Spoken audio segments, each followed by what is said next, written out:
Ćao Šećeru, šta ti danas nudimo? Jedan super izrađen posao, biznis, ubilo se. Znači imaš mjesečno ovdje 10 do 12 hiljada dohodaka, ako budeš radio kako treba, ne? Za švalersanje isto ubilo se. Bogu za leđima, šalim se.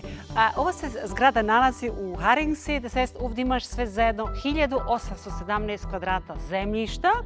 Imaš, kako vidiš, ovdje dovoljno parkpleca, znači možeš sa autima da parkiraš.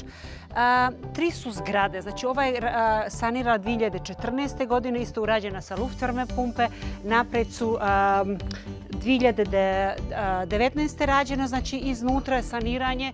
Imaš sve zajedno 24 sobe, sve su iznajmljene i ovaj biznis jako dobro funkcioniše. Znači možeš odmah da uđeš u to, možeš ovo naravno da kupiš ili da naravno otvoriš svoju firmu, ali ovo se znači super dobro iznajmljiva. Maca nije znači u toj cijeni. Idemo sad da vam pokažem dalje. Pokazat ću vam znači samo kako zgrada iznutra izgleda, jedan dio, drugi ću vam drugi puta. Što se tiče video naravno predugačak. Imaš tu da je kuhinju, kako vidiš, sve jako dobro, znači za firme koji imaju svoj personal, idealna opcija. Ili da se baviš tim sa, kako se kaže, Airbnb. U svakoj sobi, znači rađeni su podovi, sve lijepo okrečeno. Pretežno su naravno znači, samo kreveti, jer za to i služi. Ovo je jedan penzion ili mali hotel. Za te stvari, znači za ljude, za kratko iznajmljivanje. Haringse nije daleko od Beča, imamo sad otprilike 20 km.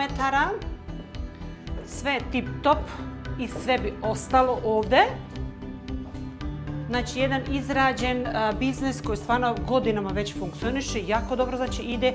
Ove dvije starije kuće su Gasetažnheizung, na onoj drugoj luftvarme pumpe. Sad hoćeš jedan dio sam da koristiš, drugi dijelove znači da iznajmiš, to je naravno na tebi. Imaš ovdje su znači još dvije sobe. Kuće sve zajedno ima, znači kako sam već rekla, 24 sobe podijeljeno znači na 3 kuće, 3 zgrade.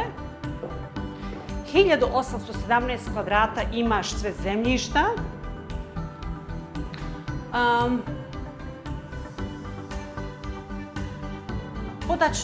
Tačne podatke šta je kako je kamen.